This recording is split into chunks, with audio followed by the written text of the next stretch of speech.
عليكم اعزائي المشاهدين، كيف نتوما؟ لاباس عليكم؟ كنتمنى تكونوا بخير وعلى خير. مرحبا بكم معايا في فيديو جديد من قناه وصفات بشرى المتنوعه. اليوم ان شاء الله يا ربي تلبيه لطلب بنت عمي كوثر، غادي نشارك معكم هاد الرغيفات. الصراحه كنت ذقتهم عندي وعجبوها وطلبت مني انني نعمل فيديو عليهم. كنتمنى ينال الاعجاب ديالكم وتجربوهم ان شاء الله يا ربي. الصراحه كيجيو مزيونين وبحشوه بسيطه وسهله، والحشوه بحال اللي كنعملوا البريوات، غير شنو كنعملهم انا في الرغايف. كيجيو كيف ما كتشوفوا مقرملين وكيجيو كيشهيو الصراحه بحشوه كيف ما قلت لكم سهله وبسيطه وفي متناول الجميع، يعني مكونات متواجده في كل بيت. ما تمشيو فين، خليكم معايا مع المقادير وطريقه التحضير. بسم الله، نبداو على بركه الله. اول حاجه هنايا كنوضع في الطنجره الدجاج اللي عندي مغسول ومرقد من قبل في الحامض والملحه. كيف ما كتعرفوا كاملين كيفاش كنغسلوا الدجاج. غادي نحتاج تقريبا نص دجاجه، يعني فخده كامله وصدره كامله. غادي نحتاج لهنايا واحد 5 ديال البصلات صغارين وشويه ديال القزبر والمعدنوس مخلطين، واحد 2 سنينات ديال الثوم، واحد نص معلقه صغيره ديال السمن، وعندي هنا 4 كاس ديال الزيت. وغادي نحتاج شويه السكنجبير، شويه ديال الابزار، شويه الخرقوم والملح حسب الذوق. اول حاجه غادي نشلضوا هاد البصله اللي عندنا. كيف ما قلت لكم 5 ديال البصلات صغارين ماشي كبارين. الا كانوا عندكم البصل كبارين فكيكفي انكم تعملوا غير 3 ديال البصلات كبارين. كنشلضوا البصله بهاد الطريقه هذه كيف ما كتشوفوا. كيمكن لكم تعملوا حتى دجاجه كامله الا كنتوا باغيين تعملوا كميه كثيره، كتعملوا دجاجه كامله. وفي عوض ما انا عامله 5 ديال البصلات صغارين كتعملوا 10 ديال البصلات، كانوا كبارين كتعملوا 6 ديال البصلات. هنا من بعد ما شلت البصله اللي عندي ضفت الربيع وديك السنينات ديال الثومه محكوكين والسمن، وغادي نضيف معلقه صغيره ديال السكنجبير، معلقه صغيره ديال الابزار فلفل اسود، وكذلك معلقه صغيره ديال الخرقوم. غادي نضيف واحد المعلقه صغيره وغادي نخلط. الا كان باقي خصني نزيد ما طلقليش غادي نزيد واحد شويه. وضيفت 4 كاس ديال الزيت والملح حسب الذوق. غادي نخلط مزيان عناصر مع بعضياتها. كيف ما قلت لكم ما الخرقوم ما طلقليش غادي نزيد واحد شويه بلا ما نضيفوا الخرقوم يعني ملون الزعفران، غير الخرقوم هذا كافي كيطلق حتى هو. غادي نوضع الطنجره فوق النار مهيله ونخلي ديك البصله حتى تطلق الماء ديالها وكيتشحر لي الدجاج. كيف ما كتشوفوا من بعد ما البصله والدجاج تقلاو والبصله طلقت الماء اللي فيها، غادي نضيف عي واحد الكاس ديال الماء وغادي نغطي على الطنجره ديالي. بغيتو شدوا عليها الا كنتو مزروبين شدوا عليها الطنجره ديال الضغط، ما كنتوش مزروبين فيها خليوها طيب على خطره بلا ما تشدوا عليها. كيف ما كتعرفوا الدجاج دغيا كيطيب. وغادي نمر باش نحضر العجينه ديال الرغايف. كيف ما كتشوفوا عندي 2 زلايف ديال الطحين. غادي نوضع الخميره ديال الحلوى معلقه صغيره عامره، واحد معلقه صغيره ديال السكر والملح حسب الذوق، وتقريبا واحد معلقه كبيره ديال الزيت والماء دافئ باش نعجنوا هاد العجينه ديالنا. عجينه الرغايف عاديه كيف ما كتعرفوا ساهله وكتوجد دغيا. كنبقى نضيف في الماء وانا كنجمع العجينه تكون بهذا الشكل هذا، تكون يعني خفيفه وكتلصق معنا. نتوما كتدلكوها وهي كتبقى تجمع راسها ما كتبقاش كتلصق كيف ما كتشوفوا.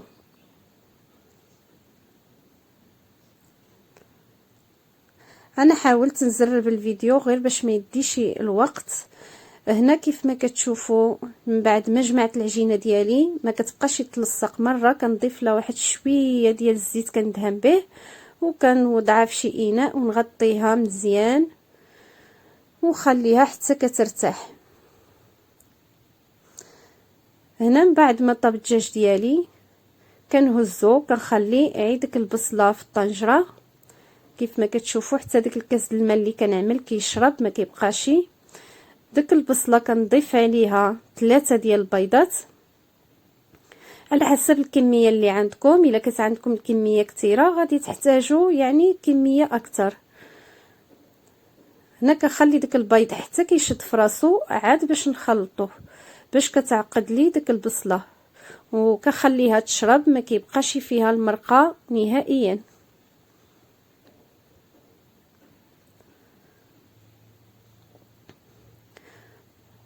من بعد ما خليت داك الدجاج ديالي كيبرد شويه غادي ندوز نفتتو بهذه الطريقه كما كتشوفوا. كيف ما سبق وقلت لكم من نفس الحشوه اللي كنعملوا في البريوات كنعملهم انا في الرغايف، كيجيو الصراحه الله مزيونين وشباعين. هنا من بعد ما فتت داك الدجاج وكيف ما قلت لكم طفيت على النار على داك البيض والبصله، من بعد ما شربت لي المرقه مزيان ما خصهاش تبقى فيها المرقه كيف ما قلت لكم نهائيا. كنخلط مزيان الحشوه ديالي مع الدجاج مع البصله، يعني كنحصل على حشوه ناشفه كيف ما كتشوفوا، ونخليوها حتى تبرد عاد ندوزو نشكلوا الرغيفات ديالنا. هنا الرغيفات يعني او العجين ديال الرغايف ديالي من بعد مرتاح كيف ما كتشوفوا كيرتاح مزيان وكيسهل عليا انني نكورو بهذه الطريقه هذه. كنعمل كويرات صغيره ماشي كبيره بزاف. الا بغيتو الرغايف كبارين كتعملوهم كبارين، بغيتو ما كيعجبوني يجيو موسطين ما كبارين ما صغارين. كنكورو بهذه الطريقه هذه حتى كنكملوا الكميه ديال العجين اللي عندنا. هنا كيف ما كتشوفوا انا كنزرب الفيديو غير باش ما يجيش طويل وما يجيكمش الملل منه. الصراحه ما كنبغيش نطول عليكم بزاف المراحل، كنحاول ان تشاهدوا المراحل يعني بتفاصيل وغير شنو كنزرب الفيديو باش ما يجيش طويل عليكم بزاف وتحسوا بالملل وانتم كتفرجوا فيه. هنا بقى لي واحد شويه ديال العجين غادي نحاول نقص من اللي كنشوفها يعني جات كبيبره شويه كنقص منها باش نكمل ديك الوحيده الاخرانيه اللي بقات لي.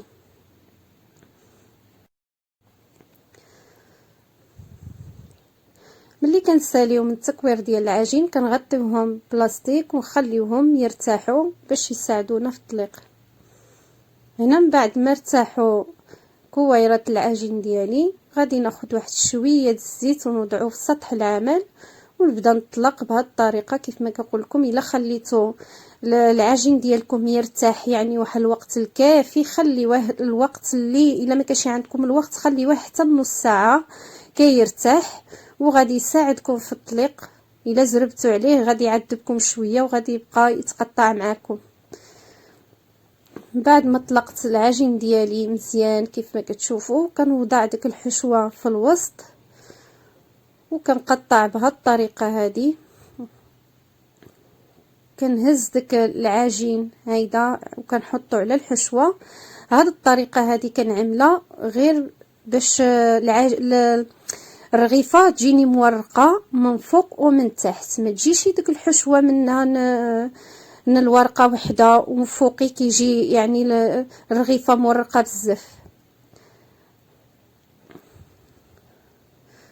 كنطلقوا مزيان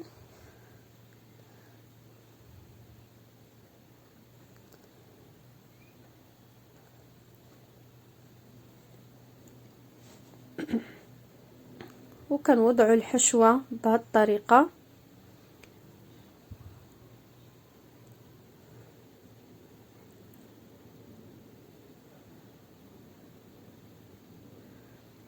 كيف ما قلت لكم كنعمل هاد الطريقه هذه باش ديك الجوانب اللي كيبقاو لي كنوضعهم على ديك الورقه التحتانيه اللي كتبقى لي بهاد الطريقه.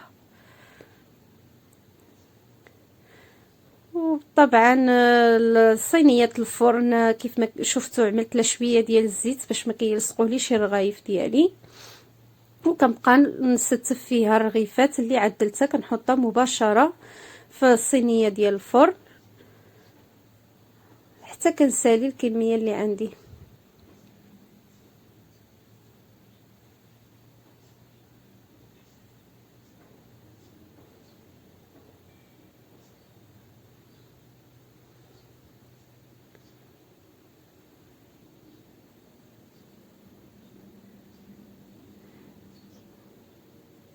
كيف ما قلت لكم بهذه الطريقه كيجيو الرغايف ديالنا مورقين من فوق ومن تحت والحشوه كتجي في الوسط.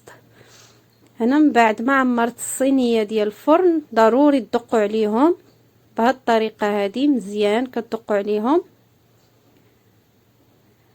على حسب ملي كتدخلوا في الفران كيزيدوا يطلعوا لان عندنا فيهم الخميره ديال الحلوى. ضروري تعملوا شويه ديال الزيت من فوق ودخلوهم من الفران يكون مسخن قبل. هنا كيف ما كتشوفوا الرغيفات ديالي وجدوا صراحه كيجيو مزيونين وكيشهيو. كنتمنى يا ربي ينالوا الاعجاب ديالكم وتجربوهم ان شاء الله يا ربي. بما اننا مقبلين على شهر رمضان باقي له ايامات قليله، وكنتمنى يا ربي الحبيب يدخلوا علينا بالصحه والسلامه وبالرزق ويعاوننا ربي الحبيب على الصيام والقيام. كاين اللي كيبغي يتسحر بهم الصراحه الله كيجيو مزيونين، حتى الا بغيتو تعملوا كميه كثيره وتعملوها في المجمد كتجبدوها وكتسخنوها في حليله عاد طيبتوها. وبغيت نشير واحد النقطه بالنسبه للتصوير الفيديو، ما عرفتش الفيديو كيصور لي تصاور غامقين ما كتبانش الحاجه على الحقيقه ديالها. فالرغايف هذه هي التصويره ديالهم كيجيو محمرين، يعني التصويره الحقيقيه ديالهم كيجيو محمرين بهذه الطريقه هذه. ما عرفتش انا التليفون ملي كيجي يصور به فيديو كيعطيني واحد واخا كيكون فيه يعني فيه الفلاش كيعطيني لون غامق، ما عرفتش علاش كيبين لي الحاجه بحال الا محمره بزاف قربت تحرق، وما كيكونوا يعني التحمير ديالهم مزيون كيف ما كتشوفوا في هذه الصوره. هذه هي الحقيقيه. بزاف ديال الناس كيدخلوا عندي وكيقولوا لي التصوير عندك يعني ماشي تنتما، فانتم كتعرفوا التصوير ديال التليفون ماشي هو التصوير ديال الكاميرا، او شي التليفون كيكون يعني كاليتي ديالو زايد. هنا هذا هو الفيديو ملي كنت كنصور كيف ما كتشوفوا كتجيني التصويره غامقه، يعني التصويره كتجيني مزيانه وفيديو كيجيني التصوير ديالو ماشي تنتما. كنتمنى تقبلوا عليا وكنتمنى تجربوا الوصفه وتشاهدوها مباشره وتعدلوا الحاجه بيدكم ان شاء الله يا ربي. غادي ينالوا الاعجاب ديالكم، والحاجه مباشره ماشي هي في التصوير. وإلا جربتوها وعجبتكم كنتمنى تردوا عليا في التعاليق، وما تنساوش اللايك، واللي اول مره كيشاهد الفيديو يشترك في القناه ويفعل الجرس باش يوصلوا الجديد. والى اللقاء مع فيديو جديد ان شاء الله.